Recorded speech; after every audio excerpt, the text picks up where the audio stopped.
Hello students, next question है आपका हमारी सीरीज़ के अकॉर्डिंग 48 नंबर एंड आपकी सीरीज़ के अकॉर्डिंग आपके एग्जामिनेशन के अकॉर्डिंग ये क्वेश्चन नंबर है, पता नहीं बट ये 2021 में आया हुआ था। 2020 मतलब कि 2021 में। चलिए एक बार क्वेश्चन रीड करते हैं फिर देखते हैं। ये कहता है 3 resistance having three resistors having resistance R1, R2 and R3 are connected as shown in the given circuit. Okay, R1, R2, R3 आपको गिवन है जैसे कि सर्किट में गिवन है। So the ratio I3 upon में I1 of currents are in terms of resistance used in the circuit is। आपको बताना है रेशो बताना है I3 अपॉन I1 का रेशो। मतलब देखिए सर्किट में पहले देख लेते हैं। देखिए ये I1 गिवन है आपका, यहाँ पे है आपका I1 और ये है आपका R1। यहाँ पे है आपका, अगर आपको विजिबल नहीं है तो मैं बता देता हूँ, यहाँ पे आपका R2, यहाँ पे है I2, यहाँ पे है आपका I3 और R3। आपको रेशो बताना है। क्या बताना है? रेशो बताना है आपने। कौन सा रेशो बताना है आपने? I3 upon R1, sorry I1, I3 upon में I1 का रेशो बताना है। देखिए सबसे पहले स्टूडेंट्स मैं आपको एक एग्जांपल करके बताता हूँ, ठीक है, कि ये होगा कैसे। ठीक है, फिर क्वेश्चन करते हैं। तो सिर्फ 2 मिनट लगेगी, आपको कंसेप्ट अच्छे से समझ में आ जाएगा, लेकिन आप स्किप मत करिएगा, अच्छे से समझ लीजिएगा, आपको बिल्कुल कंफ्यूजन नहीं होगी, ये मेरा वादा है। देखिए सबसे पहले एग्जांपल देखिए आप। एक मैंने यहाँ पे लिया R1, इसकी वैल्यू ली मैंने 1 ओम। यहाँ पे मैंने लिया R2, इसकी वैल्यू ली मैंने 1 ओम। यहाँ पे मैंने इसको बंद कर दिया सर्किट को। यहाँ पे लिया मैंने R3, इसकी वैल्यू ली मैंने 1 ओम। मैंने इसको कहा ये A पॉइंट, ये पॉइंट B, ये पॉइंट C। ओके, मैं यहाँ से कहता हूँ मैंने 2 एम्पियर करंट यहाँ से दे दिया। 2 एम्पियर करंट मेरा फ्लो हो रहा है सर्किट में। आप देखिए यहाँ से 2 एम्पियर करंट फ्लो होगा। यहाँ पे 1 ओम रेजिस्टेंस है, यहाँ पे 1 ओम रेजिस्टेंस है। अगर 2 एम्पियर यहाँ से जा रहा है यहाँ से तो 2 एम्पियर जाएगा। देखिए यहाँ से 2 एम्पियर जाएगा। अगर यहाँ 2 एम्पियर है ये 1 ओम है, ये 1 ओम है, तो यहाँ पे 1 एम्पियर जाएगा। According to current division law यहाँ पे 1 एम्पियर जाता है। अगर आपको करंट डिवीजन लॉ नहीं आता है किसी क्वेश्चन में जब आएगा मैं बता दूंगा। लेकिन यहाँ पे देखिए इक्वल रेजिस्टेंस है, 1 ओम रेजिस्टेंस है, 1 ओम रेजिस्टेंस यहाँ पे है, यहाँ पे 1 एम्पियर जाएगा और यहाँ पे भी 1 एम्पियर जाएगा। स्टूडेंट्स यहाँ पे भी 1 एम्पियर जाएगा। ये मैं क्यों बता रहा हूँ क्वेश्चन के बीच में, थोड़ा सा एक कंसेप्ट है वो समझाने के लिए आप लोगों को। ठीक है, 1 एम्पियर यहाँ पे हो गया, 1 एम्पियर यहाँ पे चला गया, 2 एम्पियर यहाँ से आ रहा था, तो दोनों इक्वल रेजिस्टेंस है, 1 ओम का 1 ओम का। ये हो गया आपका 1 एम्पियर इधर, 1 एम्पियर ये, 2 एम्पियर जो है वो सेपरेट आउट हो गया आपका 1 एम्पियर और 1 एम्पियर में। देखिए अब जल्दी से देख लेते हैं कि मैं इसको क्यों बताना चाहता हूँ, वो देखेंगे अभी।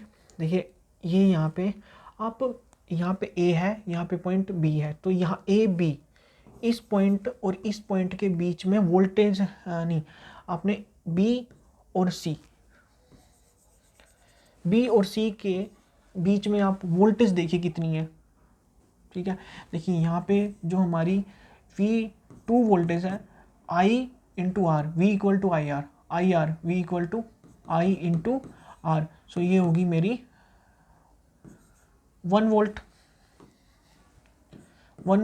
और देखिए क्योंकि ये पैरेलल है तो यहाँ पे भी 1 वोल्ट होगा। अब जाहिर सी बात है दोनों पैरेलल सर्किट है, दोनों में वोल्टेज कितनी होगी 1 वोल्ट।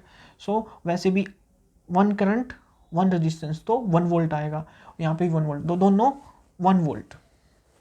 ठीक है, यहाँ पे भी 1 वोल्ट, यहाँ पे भी 1 वोल्ट, क्लियर 1 वोल्ट। लेकिन अगर मैं कहूँ मैं ये 2 एम्पियर आगे दे ही नहीं रहा, मैं आगे ये 2 एम्पियर नहीं दूंगा, मैंने यहाँ पे लगा दिया ऐसे, मैं कहता हूँ इस पूरे सर्किट को मैं 2 एम्पियर नहीं दूंगा, मैं 2 एम्पियर यहाँ रोक के बैठ जाता हूँ। मैं कहता हूँ पहले इनको पैरेलल सोल्व कर लो, रेजिस्टेंस को 1 ओम और 1 ओम को अब पैरेलल सोल्व कर लो। वो पैरेलल सोल्व करने के बाद मैं अपनी 2 एम्पियर मल्टीप्लाई कराऊंगा, ठीक है, बाद में पहले पैरेलल फिर टोटल वोल्टेज निकालता हूँ कितनी आएगी। ठीक है, सो अगर मैं ऐसा करूँ कि 2 एम्पियर को मैं मल्टीप्लाई कराऊँ ये टोटल रेजिस्टेंस के साथ, तो टोटल रेजिस्टेंस कितना आ रहा है मेरा, देखिए 1 ओम रेजिस्टेंस यहाँ पे है, 1 ओम रेजिस्टेंस यहाँ पे है। सो 1 मल्टीप्लाई 1 प्लस हो जाएगा दोनों। सो ये इस फॉर्मूले के according R1 into R2 upon में R1 प्लस R2, इसके अकॉर्डिंग ये हो गया मेरा टोटल रेजिस्टेंस 1/2, यहाँ से आ गया 1/2। दोनों सेम रेजिस्टेंस है, वैसे भी हाफ हो जाएगा, आप सबको पता ही होगा। तो देखिए मैं इसको थोड़ा ऊपर कर लेता हूँ, थोड़ा सा ऊपर कर लेता हूँ। देखिए रेजिस्टेंस आया मेरा टोटल रेजिस्टेंस आया 1/2, ठीक है। और मेरा करंट कितना है, करंट कितना है 2 एम्पियर, 2 एम्पियर जो मैंने देने से मना कर दिया था इस सर्किट को कि मैं नहीं दूंगा, पहले इक्विवेलेंट रेजिस्टेंस निकालो। तो मैं यहाँ टोटल, तो अब मेरा सर्किट यहाँ पे देखिए ये नोड मेरी ए, यहाँ पे 1 ओम था, यहाँ पे 1 ओम रेजिस्टेंस, यहाँ से 2 एम्पियर करंट आ रहा है, और ये मेरा अब टोटल रेजिस्टेंस यहाँ पे पॉइंट बी, और अब ये मेरा टोटल रेजिस्टेंस सी से कितना हो गया, यहाँ पे रेजिस्टेंस जो हुआ मेरा 2 ओम हो गया, और यहाँ पे मेरी जो करंट आएगा, यहाँ पे जो मेरा करंट आएगा वो आएगा 2 एम्पियर। अब 2 एम्पियर सीधा फ्लो हो जाएगा, यहाँ पे 2 एम्पियर करंट आएगा, सीधा फ्लो हो जाएगा। तो यहाँ की वोल्टेज कितनी है, यहाँ की वोल्टेज कितनी होगी अब I into R, so 2 ampere into 1/2, ये क्या बात हुई 1 वोल्ट, 1 वोल्ट। अब देखिए जब मैंने, अब ध्यान से देखिए, जब मैंने इसको B और C, मतलब अब ये B और C की जो वोल्टेज है इस और पॉइंट के बीच में और इस पॉइंट के बीच में 1 वोल्ट आई है, B और C के पॉइंट के बीच में 1 वोल्ट आपकी क्या आई है, वोल्टेज आई है। लेकिन जब मैं आप देखिए ध्यान से, जब मैं यहाँ पे देख रहा था ये अकेले इस पैनल में से जा रही थी तब भी 1 वोल्ट आ रही थी मेरी, ये देखिए यहाँ पे भी 1 वोल्ट आ रही थी, यहाँ पे भी 1 वोल्ट आ रही थी, बी और सी के अक्रॉस में तो वोल्टेज कांस्टेंट रहती है। कैसे भी कर लूँ मैं, अगर मैं इसको ऐसे सोल्व करता हूँ बी और सी के अक्रॉस तब भी 1 वोल्ट आती है, और मैं अगर इसको ऐसे सोल्व करता हूँ बी और सी के अक्रॉस तब भी 1 वोल्ट आती है।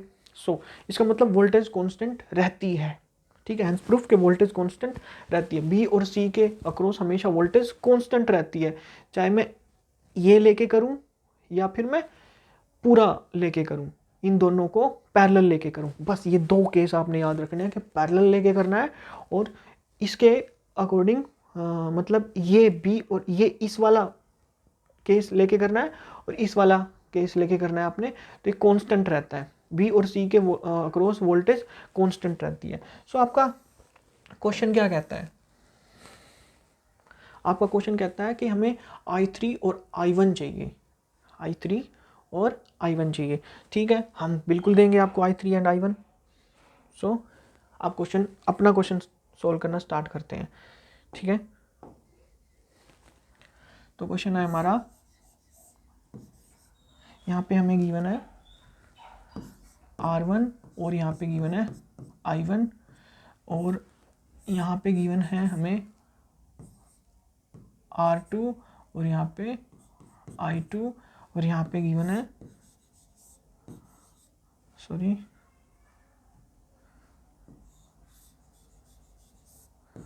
R3 और I3।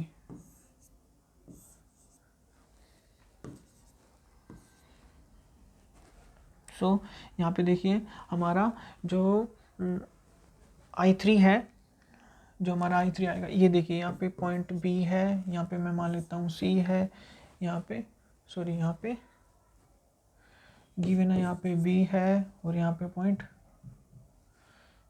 यहाँ पे C है और यहाँ पे B है, यहाँ पे A है। सो अब क्या करना है, देखिए सो यहाँ पे B और BC के अक्रॉस वोल्टेज जो है वो मैं लिख सकता हूँ, क्योंकि ये वोल्टेज पूरी, अगर मैं कहूँ पूरी सॉल्व करने के लिए कहूँ मैं, सो तब भी कितनी आएगी 1 वोल्ट, ठीक है, तब भी कितनी आएगी 1 वोल्ट। सॉरी यहाँ पे भी I3 R3 एंड BC, ये पूरे के अक्रॉस भी ये आ रही है, और अगर मैं इनको पैरेलल सोल्व करता हूँ तो कितना आता है, दोनों इनको पैरेलल सोल्व करता हूँ और टोटल I करता हूँ, ठीक है।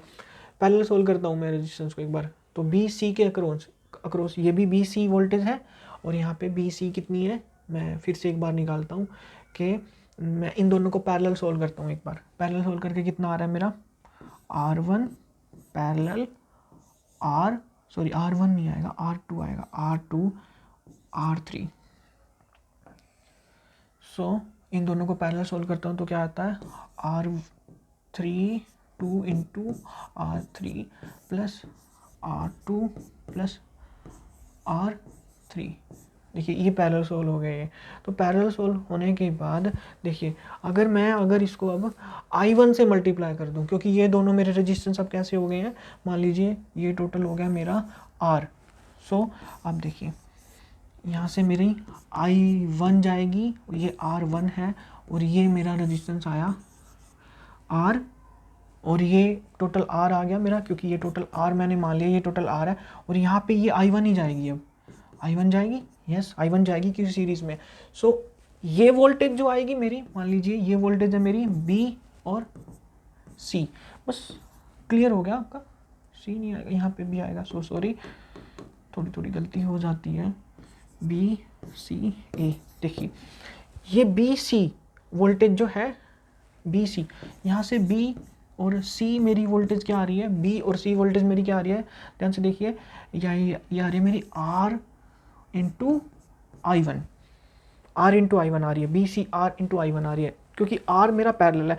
सो मैं यहाँ से दोनों BC की जो वोल्टेज की वैल्यू आ रही है उनको इक्वेट कर लेता हूँ, इक्वेट कर लूँ मैं अब यहाँ से, ये BC की वैल्यू I3 और R1 वाली, और सॉरी I3 और R3 वाली, और BC की वैल्यू ये जो आई है मेरी पैरेलल सोल्व करके, ये दोनों को मैं इक्वेट कर लेता हूँ। सो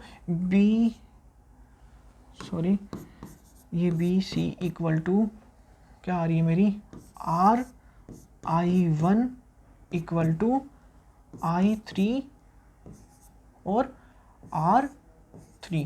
अब R की वैल्यू रख लीजिए, R की वैल्यू कितनी है, ये रही R की वैल्यू, ये रही स्टूडेंट्स आपकी R की वैल्यू मैंने पैरेलल सोल्व करके आई थी, R2 into R2 into R3, और ये R1 R2 plus R3 upon में, सो R2 इंटू R3 अपॉन में सॉरी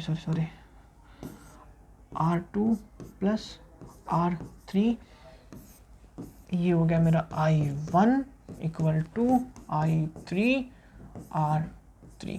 अब देखिए मुझे रेशियो निकालना है, अब देखते हैं रेशियो I3 अपॉन I1 पूछा है या I1 अपॉन I3 पूछा है, देखते हैं पीछे वीडियो में। देखिए I3 अपॉन I3 अपॉन में I1 करना है। सो देखिए क्या करते हैं, I3 सो I3 अपॉन में, यार इस I1 को इधर ले जाइए, मैंने क्या किया I3 इस I1 को इसके नीचे लेके गया हूँ, I1 और R2 R3 अपॉन में R2 plus R3, oh sorry, divide करना है 1/R3, क्योंकि ये R3 इसके नीचे आएगा, तो R3 इसके नीचे आ गया, R3 से R3 कट गया। सो आपका फाइनल आंसर आया जो I3 अपॉन में I1 R2 प्लस R3, ये आ गया आपका total answer. Okay so sorry. देखिए स्टूडेंट्स, फाइनल आंसर आपका ये है। वीडियो बहुत लंबी हो गई, बट मैं ये पक्का कह सकता हूँ कि आपको अच्छे से वीडियो समझ में, ये क्वेश्चन समझ में भी आएगा और कंसेप्ट भी समझ में आएगा। ठीक है, सो थैंक यू। और आप इसको ट्वाइस करके देख सकते। ओके, ऑप्शन नंबर कौन सा है? ऑप्शन है आपके पास, ऑप्शन है आपका, और शायद वन ऑप्शन है, वन ए ऑप्शन है, ए ऑप्शन आपका, option number A, R2 upon में R2 plus R3। Thank you students.